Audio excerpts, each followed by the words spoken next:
மக்கள் தங்கள் பகுதியில் சந்திக்கும் பிரச்சினைகள் குறித்தும் அதற்கு அவர்கள் வேண்டும் தீர்வு குறித்தும் அலசும் இந்த பகுதி தீர்வை தேடி. அந்த வகையில் இன்றைய தீர்வை தேடி பகுதியில் சென்னை குரோம்பேட்டை ராதா நகரில் ரயில்வே தண்டவாளத்திற்கு கீழாக சுரங்கப்பாதை அமைக்கப்பட்டும் இணைப்பு சாலை அமைக்கப்படாதது குறித்தும் இதனால் மக்கள் தொடர்ந்து அவதிக்கு உள்ளாகி வருவது குறித்தும் பார்க்க இருக்கிறோம்.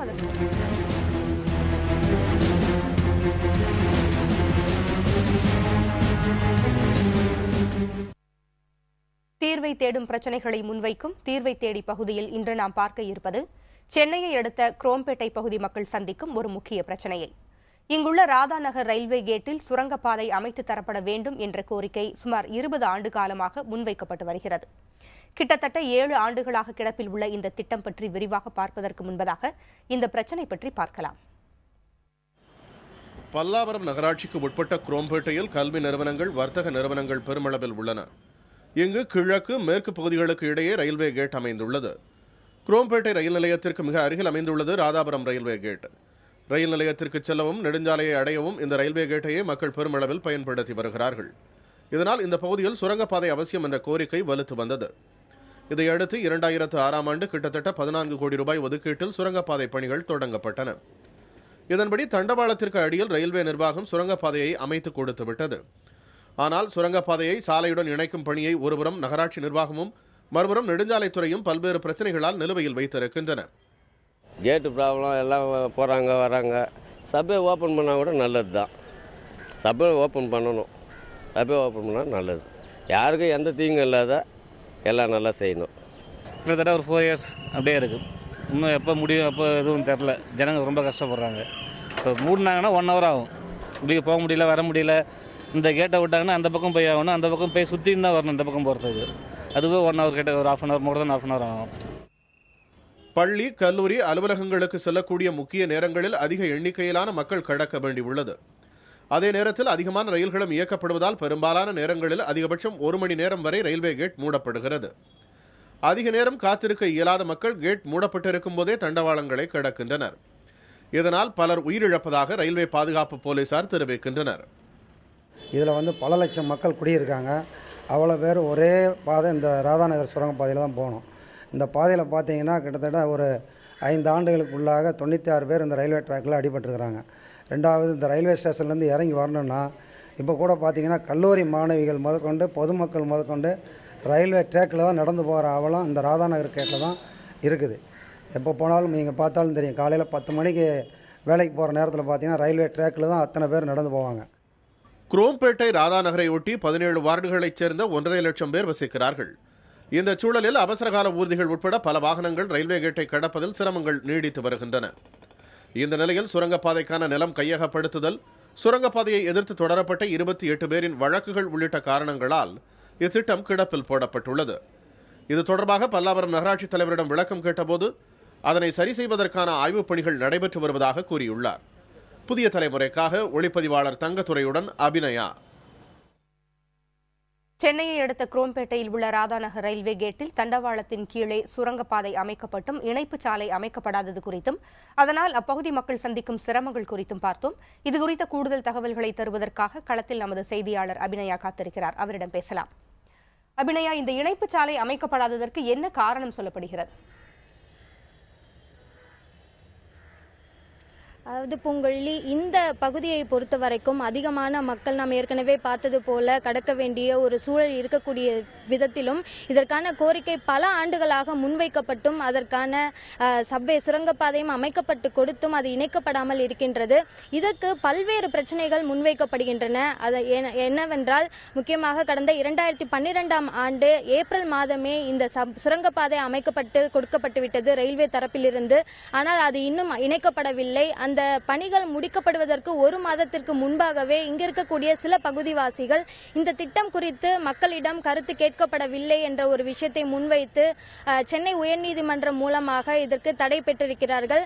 அது மட்டுமல்லாமல் நெடுஞ்சாலைத்துறை தரப்பிலிருந்து இந்த சுரங்கப்பாதையானது இதை இணைப்பதில் பல்வேறு இட சிக்கல்கள் இருக்கின்றது. இருக்கக்கூடிய இந்த இட வசதியை வைத்து ஏற்கனவே வடிவமைக்கப்பட்டிருக்கும் இந்த சுரங்கப்பாதையை சாலையுடன் இணைப்பதில் அதாவது அந்த வடிவமைப்பு டிசைன் ஃபெயிலியர் என சொல்லப்படுகிறது. அதாவது ஏற்கனவே இங்கு அமைக்கப்பட்டிருக்கும் இந்த சுரங்கப்பாதையில் அதாவது 4 சக்கர வாகனங்கள், கார்கள் சென்று வரக்கூடிய ஒரு நிலையில் வடிவமைக்கப்பட்டிருக்கிறது. அது மட்டுமல்லாமல் இரு புறங்களிலும் நடந்து செல்வதற்கான அந்த வசதியுடன் கூடிய சுரங்கப்பாதை தான் அமைக்கப்பட்டு கொடுத்திருக்கிறது. ஆனால் அதை சாலையுடன் இணைப்பதற்கான போதிய இடவசதி இல்லை என கூறப்படுகிறது. நகராட்சி தரப்பிலும் இந்த விஷயம் சொல்லப்படுகிறது. இருந்தாலும் இதனை ஆரம்பிக்கும் போது, அதாவது இந்த திட்டத்திற்கு ரயில்வேயால் போடப்பட்டிருக்கும் அந்த சுரங்கப்பாதைக்கு மட்டும் 3,65,00,000 செலவிடப்பட்டிருக்கிறது. இது இல்லாமல் இந்த திட்டத்திற்காக மட்டுமே 14,75,00,000 தமிழக அரசினால் ஒதுக்கப்பட்டிருக்கிறது. இவ்வளவு நிதி ஒதுக்கப்பட்டும் இது முறையாக திட்டமிடப்பட்டு பொதுமக்களிடமும் இங்கு இருக்கக்கூடிய ஆர்வலர்களிடமும் கருத்து கேட்காமல் ஆரம்பிக்கப்பட்டதால் இந்த பிரச்சனை இன்னும் தொடர்ந்து வருவதாக கூறப்படுகிறது. நம்முடன் பல்வேறு அமைப்பினர்களும் பொதுமக்களும் நம்முடன் இருக்கின்றனர். அவர்களிடம் கேட்கலாம்.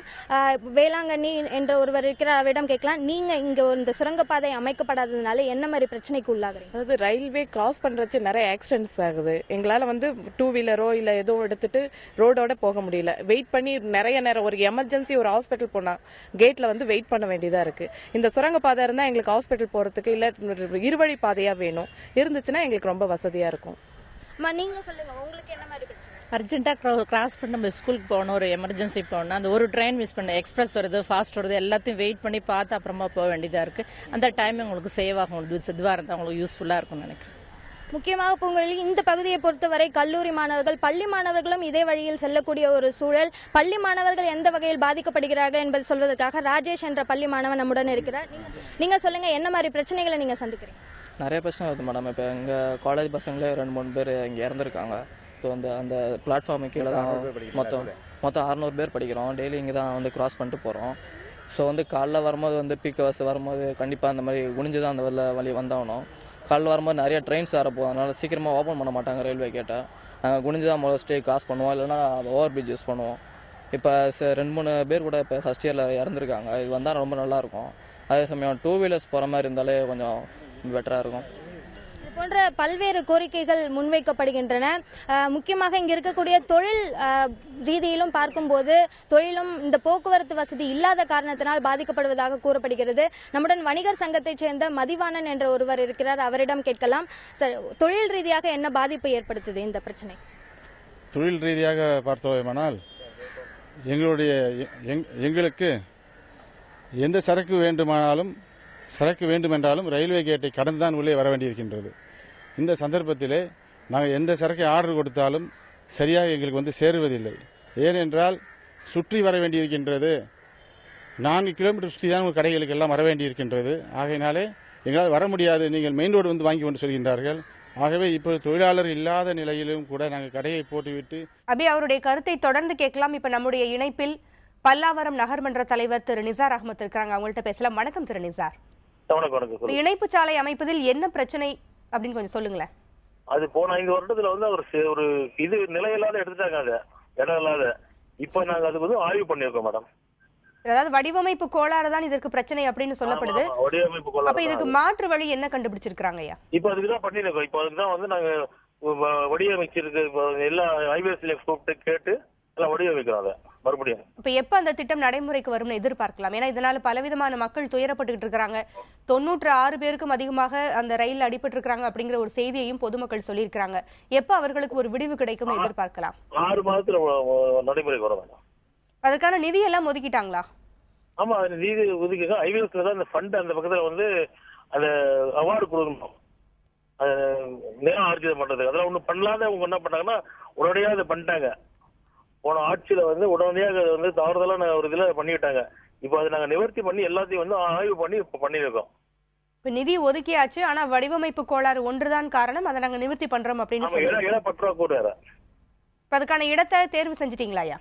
இல்ல, இப்ப அதுக்குதான் ஆய்வு பண்ணிருக்கோம். இப்போ 3 நாள் மீட்டிங் போட்டு இப்ப அதுக்கான வேலைகளை நாங்க துரிதம் பண்ணிருக்கோம்.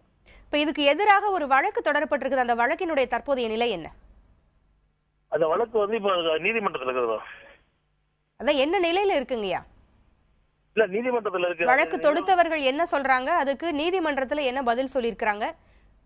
நீதிமன்றத்துல அவார்டு கேட்டு அவங்க எங்களுக்கு எங்க இடம் இடக்கூடாதுன்றாங்க. நாங்க அரசாங்கம் எங்க இடம் எடுத்தா நாங்க நாங்க இது பண்ண முடியும்னு சொல்லி அவங்க சொல்லிட்டாங்க. இப்ப வழக்கு முடிஞ்சிருச்சா? இல்ல முடியல. சரி, அப்ப வழக்கு தொடுத்தவர்களுக்கு நீதிமன்றத்தில் இருக்கு. சரி, இணைப்பிற்கு வந்து உங்களுடைய கருத்துக்களை பகிர்ந்தமைக்கு நன்றி. நிச்சயமாக அந்த மக்களுக்கு ஒரு தீர்வு உங்கள் மூலம் கிடைக்கும் என்று நம்புறோம். அபிநயா, தொடர்ந்து பேசுங்க. அங்க இருக்கக்கூடிய தொழில் முனைவோர் என்னென்ன பிரச்சனைகளை சந்திக்கிறாங்க நீங்க பேசிக்கிட்டு இருந்தீங்க, தொடர்ந்து கேளுங்க. சார், தொடர்ந்து உங்களோட அந்த தொழில் ரீதியான பிரச்சனைகளை பதிவு. எங்களுக்கு சரக்கு வந்து சேர்றதில்ல, அதனால் மக்களிடம் நாங்கள் சரியான முறையில் வியாபாரம் பண்ண முடியல. இன்னொன்று கேட்டோம்னால் பொதுமக்களுக்கும் எங்கிட்ட வந்து சேர முடியாத அளவுக்கு இப்போது இன்னும் மோசமாகிவிட்டது. ஆகையினால் அதை முன்னிறுத்தி நாங்கள் நகராட்சியிலும் சரி அரசாங்கம் மனு கொடுத்தோம். அதன் பேரிலே ரயில்வே இலாக்கா அவர்களுடைய பணியை முடித்து விட்டார்கள்.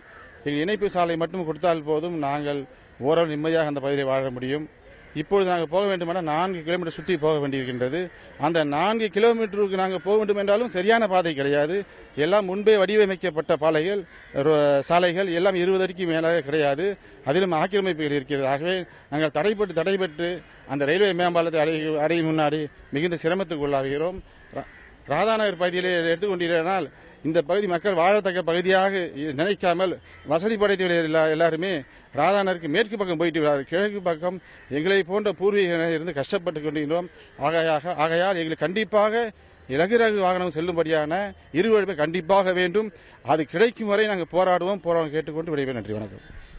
பூங்குழலி, இப்போ இதுவரைக்கும் இந்த நேர விரயம், போக்குவரத்தில் இருக்கக்கூடிய பிரச்சனைகள், இது போன்ற பிரச்சனைகளை பதிவு செய்தார்கள். இது தவிர உயிரிழப்புகளும் இந்த பகுதியில் இந்த ரயில்வே கேட்டை, குறிப்பாக இந்த ரயில்வே கேட்டை பொறுத்த வரைக்கும் அதிகமாக இருப்பதாக சொல்லப்படுகிறது. இது குறித்த ஆய்வுகளையும் மேற்கொண்டு அதில் பணிகளையும் செய்து வந்த லோக் சத்தா கட்சியை சேர்ந்த குமார் என்ற ஒருவர் இருக்கிறார். அவரிடம் கேட்கலாம். நீங்கள் செய்த அந்த ஆய்வுகளிலும் நீங்கள் தகவல் உரிமை சட்டத்தின்படி கிடைத்த அந்த தகவலின்படி இந்த உயிரிழப்புகள் குறிப்பாக இங்கு அதிகமாக இருப்பதற்கு காரணம் என்ன? நம்ம ஊரில் பேப்பர் படிக்கிறவங்க தெரியும், ஒரு ஜனவரி மாதமும் சென்ற ஆண்டு எத்தனை பேர் இறந்தாங்க ட்ரெயினால் அப்படின்னு சொல்லிட்டு ஒரு லிஸ்ட்டு வரும் பேப்பரில். வருஷத்துக்கு ஒரு 350லேருந்து ஒரு 400 பேர் சராசரியாக வரும். ஆனால் அதில் எந்த இடத்துல அதிகமான பேர் இறக்குறாங்கன்றது யாரும் பார்க்க மாட்டாங்க. நீங்கள் பார்க்குற இந்த இடம் தான். வருஷத்துக்கு சராசரியாக 15லேருந்து 20, 2011 மட்டும் 25 பேர் இந்த சுரங்கப்பாதை இல்லாததால் இந்த பக்கத்தில் ட்ராக்ல நடந்து இறந்துருக்காங்க. கடந்த 6 வருஷத்தில் இது வரைக்கும் ஒரு 92 பேர் இறந்துருக்காங்க. பாதி பேர் 35 வயசுக்கு கீழே இருக்கிறவங்க. ஏன்னா இந்த இடத்துல நிறைய ஸ்கூல், காலேஜ் இருக்குது, அதனால் அவங்க தான் அடிபட்டு இறக்குறது நிறைய இருக்குது. ஏன் இந்த இடத்துல மட்டும் அதிக பேர் இறக்குறாங்கன்றத கண்டுபிடிக்க பெரிய ராக்கெட் சயின்ஸ்லாம் இல்லை. இந்த இடத்த வந்து யார் பார்த்தாலும் சொல்லிடுவாங்க, இந்த ரோடு ரொம்ப நேரோ, இங்கே இவ்வளோ பாப்புலேஷன் இருக்குது. இவங்க வந்து இந்த ரயில்வே ஸ்டேஷனுக்கோ ரோடுக்கு அந்த பக்கம் போகணும்னாலோ இந்த ட்ராக்ல நடந்தால் மட்டும்தான் முடியும். இதை தாண்டி வேற வழியே கிடையாது. ஒரு சுரங்கப்பாதை 4 கோடி ரூபா செலவில் கட்டி 2.5 வருஷமா உள்ள தூங்குது. 4 கோடி ரூபா நீங்கள் பார்க்குற இந்த இடத்துல மண்ணுக்குள்ளே புகஞ்சிருக்கு ரயில்வே கவர்மெண்டால. 2.5 வருஷத்துல மட்டும் 45 பேர் இறந்துருக்காங்க இந்த சுரங்கப்பாதை இல்லாதால. இந்த சுரங்கப்பாதை கட்டினதை வண்டிங்களுக்கு போறதுக்கான சில இடையூறு இருக்கு, இட வசதி இல்லை அப்படின்னு சொல்லி பண்றாங்களே தவிர இந்த சுரங்கப்பாதையில மக்கள் போறதுக்கும் உள்ள இது இருக்கு, ஃபெசிலிட்டி இருக்கு, வண்டி போறதுக்கும் தான். இந்த 2.5 வருஷத்துல அந்த மக்கள் போறதுக்காவது தற்காலிகமா திறந்து இருக்கலாம். அது ஒரு பெரிய செலவும் கிடையாது, அது ஒரு பெரிய நேரமும் கிடையாது. அங்க இன்ஜினியர் கிட்ட, முனிசிபாலிட்டி இன்ஜினியர் கிட்ட இது ஒரு வார வேலை நான் நடந்து போறவங்களுக்கு உள்ள வழி ஏற்படுத்தி தரதுன்னு சொல்றாரு. எவ்வளவு அலட்சியத்தோட உச்சகட்டமா இருக்கு. இவ்வளவு உயிரிழப்பு நடக்குதுன்றது தெரியும், வெட்ட வெளியா தெரியுது.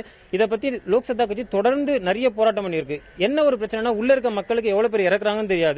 இங்க ஒரு 4 கோடி ரூபாய் செலவுல இந்த சுரங்கப்பாதை அமைச்சிருக்குன்னு தெரியாது. ஏன்னா இது மண்ணு உள்ள இருக்கு.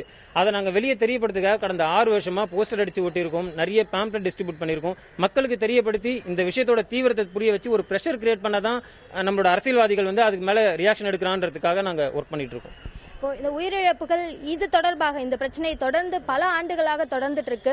இது தொடர்பாக அண்மையில் இங்கு இருக்கக்கூடிய சட்டமன்ற உறுப்பினர் தரப்பில் ஒரு ஆய்வு கூட்டம் நடத்தப்பட்டிருக்கிறது. ஆனால் அதிலுமே கூட முறையான முடிவுகள் எதுவும் எட்டப்படாமலே இருந்திருக்கிறது. அது குறித்து சொல்வதற்காக மார்க்சிஸ்ட் கம்யூனிஸ்ட் கட்சியைச் சேர்ந்த சந்தானம் அவர்கள் நம்முடன் இருக்கிறார். அவரிடம் கேட்கலாம். அந்த ஆய்வு கூட்டத்தில் ஆலோசிக்கப்பட்ட விஷயங்கள் என்ன, முடிவுகள் எட்டப்படாமல் போனதுக்கு காரணம் என்ன? அந்த ஆய்வு கூட்டம் பல்லவபுரம் சட்டமன்ற உறுப்பினர் பி தன்சிங் அவர்கள் தலைமையில் நடத்தப்பட்டது. அதில் பல்லவபுரனுடைய சேர்மனும் பங்கேற்றார். உடன் வந்து டிவிஷனல் என்ஜினியர் சேகர் என்பவர் ஐவேஸ் சார்பில் பங்கேற்றார். இந்த கூட்டத்தில் பங்கேற்றவர்கள் அனைத்து குடியிருப்பு நலச்சங்கங்கள், ராதாநகர் வணிகர் சங்கம், குரோம்பேட்டை வியாபாரிகள் சங்கம், இன்னும் பல்வேறு அமைப்புகள் கலந்து கொண்டனர். எல்லாரையும் கூப்பிட்டார் எம்எல்ஏ. கூப்பிட்டு முதல்ல எடுக்கும்போது என்ஜினியர் சொன்னார், இது ஏன் முடக்கப்பட்டதுன்றத காரணத்தை சொல்லலை அவர். ஆனால் இது சாத்தியமில்லை, இந்த ப்ராஜெக்ட் சாத்தியமில்லை, நீங்கள் கேட்குற மாதிரி 4 சக்கர வாகனங்கள் போர்வதற்கு எந்த சாத்தியம் இல்லை அப்படின்னு ஆணித்தனமாக சொன்னார் அவர். நாங்கள் எல்லா அமைப்புகளும் ஒரே குரலில் ஏகமனதாக இது எப்படி சாத்தியம் இல்லைன்னு சொல்லிடுவீங்க நீங்கள்? ஆரம்பத்தில் நில ஆர்ஜியத்திலேருந்து ஆராய்ச்சி பண்ணி பிளானை போட்டு நிதியை வாங்கி இவ்வளவும் பண்ணிட்டு நீங்கள் நடுவில் இது சாத்தியம் இல்லைன்னு சொன்னால் அந்த வாதத்தை நாங்கள் ஏற்க தயாராக இல்லை என்று ஒரே மனதுடன் அனைத்து அமைப்புகளும் சொன்னது. அப்போது சாத்தியம் இல்லைன்னு நீங்கள் சொல்கிறீங்கல்ல, சரி வேறு என்ன வழி உண்டு அதை சொல்லலை. என்ஜினியர் வேறு வழி பற்றி எதுவுமே சொல்லலை. ஆனால் எம்எல்ஏ அவர்கள் என்ன சொன்னார், நீங்கள் உங்களுடைய கருத்தை நான் கேட்டேன். இந்த கருத்தை நான் நிச்சயமாக தமிழகத்தினுடைய நெடுஞ்சாலைத்துறை அமைச்சரை சந்தித்து ராதாநகர் சுரங்கப்பாதையை நீங்கள் கோரியபடி அமைக்க வேண்டுகோள் விடுப்பேன். தேவையானால் அமைச்சரையே அழைத்து வந்து உங்களிடம் பேச வைப்பேன் என்று உறுதியளித்தார். சார், இப்போ இதற்கான முதல்ல இந்த முடிவு இங்க ஒரு சுரங்கப்பாதை அமைக்கணும் என்ற முடிவு 1998 முடிவு எடுக்கப்பட்டிருக்கு. ஆனா இவ்வளவு ஆண்டுகள் தாமதமானதுக்கு காரணம் என்ன அப்படின்றது அதிகாரிகள் தரப்புல இருந்தோ அவங்க குறிப்பிட்ட அவர்கள் தரப்புல இருந்து சொல்லப்பட்டது? அரசனுடைய அலட்சிய போக்கு தான் அடிப்படையான காரணம். நெடுஞ்சாலைத்துறை அமைப்பு, ரெவென்யூ டிபார்ட்மெண்ட், பல்லவபுரம் நகராட்சி ஆட்சி மாறி மாறி வந்ததனுடைய விளைவு என்னன்னா அந்த சுரங்கப்பாதை திட்டம் முடக்கப்பட்டது. எல்லாருக்கும் தெரிவிக்கல. ஒரு திட்டம் தொடங்கும் போது பூஜை போடுறாங்க, அது பத்திரிகையில் வருது. ஆனால் முடக்கப்பட்டதற்கான காரணத்தை யாருக்கும் தெரியாது, தெரிவிக்கிறது இல்லை, மக்களை மதிக்கிறது இல்லை. ஒரு திட்டம் தொடங்கும் போது மக்கள் தான் பயணிட்டாளர்கள். அந்த பயணிட்டாளர்களை சந்தித்து அவங்களுடைய கருத்தை கேட்டு நாங்கள் இப்படி போட போறோம் திட்டம், உங்களுடைய கருத்து என்னன்னு கேட்கறது கிடையாது. ஆனால் கோளாறு வரும்போது எங்களை கேட்குறாங்க. அது கூட எப்படின்னா, நாங்கள் தொடர்ந்து நடத்திய போராட்டத்தின் விளைவாக எங்களை அழைத்து என்ன செய்யலாம், எங்களுக்கு இப்படி தான் சாத்தியம், இப்படி தான் முடியும் அப்படின்னு சொன்னால் அந்த வாதத்தை நாங்கள் ஏற்க தயாராக இல்லை. ஆனால் இப்பொழுது எம்எல்ஏ நல்ல திறந்த மனதுடன் நான் தமிழக அரசினுடைய நெடுஞ்சாலைத்துறை அமைச்சரை சந்தித்து உங்கள் கோரிக்கையை நான் முன்வைப்பேன் என்று உறுதியளித்ததின் பேரினால் நாங்கள் கலந்து சென்றோம். ஆனால் தொடர்ந்து இம்மாதிரி முடக்கப்பட்டிருந்தால் நிச்சயமாக எங்கள் போராட்டத்தை தவிர எங்களுக்கு வேறு வழிகளை. இது வாழ்வா சாவா என்ற பிரச்சனை. கிழக்கு பகுதியிலிருந்து மேற்கு பகுதி வரவும், மேற்கு பகுதியிலிருந்து கிழக்கு பகுதி போகும் ஏறக்குறைய 1.5 லட்சம் மக்களுக்கு மேல் அந்த கிழக்கு பகுதியில் வசிக்கக்கூடிய அந்த மக்களுக்கு சாதகமாக அவங்களுக்கு பயனளிக்கக்கூடிய விதத்தில் இந்த திட்டம் அமைய வேண்டும் என்பதுதான் எங்கள் கட்சியினுடைய கோரிக்கை. சார், இப்போ இவர் தெரிவித்தது போன்ற இங்க இருக்க இந்த கிழக்கு பகுதியை முற்றிலுமாக அங்க இணைக்கக்கூடியது இந்த பாதை தான். அப்படி இருக்கும்போது இப்படி இணைக்காமல் இருக்கிறதுனால என்னென்ன பிரச்சனைகள் இருக்கு, அதை பத்தி விரிவா சொல்லுங்க. என்னென்ன பிரச்சனை என்று கேட்டால் உயிரிழப்பு நடந்து கொண்டிருக்கிறது. இந்த பக்கம் வைஷ்ணவ காலேஜ் இருக்கிறது, பெண்கள் கல்லூரி. இவர்கள் கடந்து செல்வதற்கு இந்த ரயில்வே கேட்டை தான் கடந்து செல்ல வேண்டும். இப்போது நீ சற்று முன் குறைந்தபட்சம் 30 நிமிடம் நீங்கள் அங்கே நின்று பார்த்தால் எவ்வளவு பேர் அந்த ரயில்வே ட்ராக்கை குனிஞ்சு போறாங்க. 1 மணி நேரம் டிராபிக் ஆகுது, கேட்டு திறக்காம இருக்குது. ஏன்னா இந்த பக்கம் உள்ளதெல்லாம் குறிஞ்சி நகர், திருமலை நகர், ராயப்பேட்டை, ராதாநகர், சாந்தி நகர் போன்ற பகுதிகளெல்லாம் குறைஞ்ச பக்கம் 1 லட்சம் மக்கள் வசிக்கிறார்கள். இந்த 1 லட்சம் மக்களும் இந்த சப்வே வழியாக தான் போய் கடந்து ஆகணும். ஏனால் எங்களுக்கு 3.5 கிலோமீட்டர் சுற்றி போனால் எம்ஐடி மேம்பாலம், இந்த பக்கம் போனால் இன்னொரு ரேடியல் சாலை, அது 3.5 கிலோமீட்டர். இந்த 3.5 மீட்டர் கடக்க குறைந்தபட்சம் 40 நிமிஷம் ஆகும். இந்த எங்களுக்கு இந்த சப்வே திறந்து விட்டால் 10 நிமிடத்தில் கடந்து ஜிஎஸ்டி சாலையை கடக்கலாம். ஒரு எமர்ஜென்சிக்கு ஜிஎஸ்டி ஹாஸ்பிட்டலுக்கு போனா இந்த பாதையெல்லாம் போகணும். உயிரிழப்பு பெரிய விபத்து நடந்தாலும் இந்த பக்கம் தான் கொண்டு போகணும். ஆகவே இந்த ஹாஸ்பிட்டலுக்கு தனியார் மருத்துவமனை இருக்கிறது, நகராட்சி அலுவலகமும் இருக்கிறது. எல்லாத்துக்கும் இந்த பக்கம் கடந்து செல்வதால் இந்த சப்வே தான் எங்களுக்கு வேண்டும். இதுதான் மக்களுடைய கோரிக்கை. இதுக்கு முழு மனது தமிழக அரசு செவிசாய்த்து முழு மனதோடு நிறைவேற்றினால் நிச்சயம் திட்டம் நிறைவேறும் என்று மக்களுடைய எதிர்பார்ப்பு. நாங்களும் சட்டமன்ற உறுப்பினரை அணுகினோம், அவரையும் ஆய்வுக் கூட்டம் நடத்தினார். இந்த இலாகா மந்திரியை அழைத்து ஆவணம் செய்வதாக உறுதியளிக்கிறார். அந்த உறுதிப்படி நாங்கள் நடக்கும் என்று நம்புகிறோம். புங்கழி, இப்ப இவ்வளவு பேரும் பதிவு செய்தது போன்று இந்த பகுதியை இங்கு இணைக்கக்கூடிய இந்த முக்கிய பகுதியில் இந்த சுரங்கப்பாதை முடங்கி கிடப்பதால் பல்வேறு பிரச்சனைகளை சந்திப்பதாக தெரிவித்திருக்கிறார்கள். நேரடியாக நடக்கக்கூடிய இந்த உயிரிழப்புகளையும் தாண்டி இவர் தெரிவித்தது போன்று ஆம்புலன்ஸ் திடீரென்று யாருக்காவது உடம்பு சரியில்லை என்றால் அந்த ஆம்புலன்ஸ் வரக்கூடியது ஒரு சூழல் கூட இங்கு இல்லாததால் 3.5 கிலோமீட்டர் சுற்றி வரக்கூடியதால் கூட இங்க இருக்க பகுதிவாசிகள் பெருமளவில் பாதிக்கப்பட்டிருப்பதாக தெரிவிக்கப்பட்டுள்ளது. புங்கழி, சட்டமன்ற உறுப்பினர் கொடுத்த உறுதிமொழி அங்க இருக்கக்கூடிய மக்களுக்கு எல்லாம் ஒரு நம்பிக்கை ஒளியை ஏற்படுத்தி இருப்பதாகவே அவர்களுடைய பேச்சிலிருந்து நமக்கு தெரிகிறது. அபி, எப்பொழுது அவர் உறுதிமொழி கொடுத்து எவ்வளவு காலம் ஆகி இருக்குது, அது குறித்து அவர் ஏதாவது நடவடிக்கை எடுத்திருக்கிறாரான்னு அந்த பொதுமக்களுக்கு தெரிஞ்சிருக்குதா? நம்ம தொடர்ந்து அவங்கள்ட்ட கேட்கலாம். சார், இப்போ நீங்க இந்த உறுதிமொழி கொடுத்திருக்கிறதா சொல்லியிருக்கீங்க இல்லையா, இது தொடர்பா மீண்டும் ஒருவேளை அந்த உறுதிமொழி நடைமுறைப்படுத்தப்படவில்லை என்றால் மீண்டும் எப்படி அவர்களை அணுகலாம் என்ற ஒரு யோசனையில் இருக்கு? நல்ல கேள்வி இது. எங்க சட்டமன்ற உறுப்பினர் சாதாரணமாக உறுதிமொழி அளித்தால் நிச்சயம் காப்பாற்றக்கூடிய தகுதி படைத்தவர். அவரை நாங்கள் முழுதுமாக நம்புறோம். அவர் அப்படி அவர் சொன்ன உறுதிமொழி நடக்கலைன்னா நாங்கள் வணிகர் சங்கம், நலச்சங்கங்கள், பல்வேறு அமைப்புகள் ஒன்று சேர்ந்து எங்கள் போராட்டத்தை தள்ளி தான் வச்சிருக்கோம். நாங்கள் தொடர்ந்து போராட்டத்தை வலியுறுத்துவோம். இந்த சுரங்கப்பாதை அமையவில்லையானால் நாங்கள் எல்லா போராட்டத்தையும் சந்திக்க தயார் என்ற நாங்கள் உறுதிப்படுத்துவோம். எங்கள் உணர்வை சேர்மனும் சரி, சட்டமன்ற உறுப்பினரும் நல்ல அளவில் புரிந்து கொண்டிருக்கின்றார். நாங்கள் எல்லாத்துக்கும் தயார் என்பதை அவருக்கு தெரியும். அதனால் அவரை நம்புறோம். நிச்சயமாக இதை சுரங்கப்பாதை திட்டத்தை எங்களுக்கு பொதுமக்கள் பெனிஃபிட் ஆகிற அளவில் செய்து முடிப்பார் என்ற அசைக்க முடியாத நம்பிக்கை எங்கள் எம்எல்ஏ பேர்ல இருக்கு. இது போன்ற சட்டமன்ற உறுப்பினர் மீது நம்பிக்கை இருப்பதாகவும் தெரிவித்திருக்கின்றனர். இருந்தாலுமே பல ஆண்டுகள் கிடப்பில் போடப்பட்டுள்ள இந்த திட்டம் மிக விரைவில் அமைக்கப்பட வேண்டும் என்ற ஒரு கோரிக்கையை முன்வைத்திருக்கின்றனர். இந்த தாமதம் மேலும் நீடிக்காமல் இருந்தால் இந்த பொதுமக்கள் நிச்சயம் மகிழ்ச்சி அடைவார்கள். பூங்குழலி, இது குறித்து பல்லாவரம் நகராட்சி ஆணையரை நாம் தொடர்பு கொண்டு கேட்டபொழுது, திரு ராமமூர்த்தி அவர்களை நாம் தொடர்பு கொண்டு கேட்டபொழுது, இது முழுவதுமாக நெடுஞ்சாலைத்துறையை சார்ந்தது, நெடுஞ்சாலைத்துறை தான் இதற்கு தீர்வு காண வேண்டும் அப்படின்னு நம்முடைய தொலைக்காட்சிக்கு அவர் சொல்லியிருக்கிறாரு. ஆக இந்த மக்கள் வைத்திருக்கிற நம்பிக்கையை போல் நாமும் அந்த சட்டமன்ற உறுப்பினர் மீதே நம்பிக்கை வைப்போம். அவர் கொடுத்த உறுதிமொழியை காப்பாற்றுவார். நெடுஞ்சாலைத்துறை அமைச்சரை மிக விரைவில் தொடர்பு கொண்டு இதற்கு மிக விரைவில் ஒரு தீர்வை காண்பார் என்று நம்புவோம். தகவல்களுக்கு நன்றி அபி. மேலும் பல அண்மை செய்திகளுக்கு தொடர்ந்து இணைந்திருங்கள் புதிய தலைமுறையுடன்.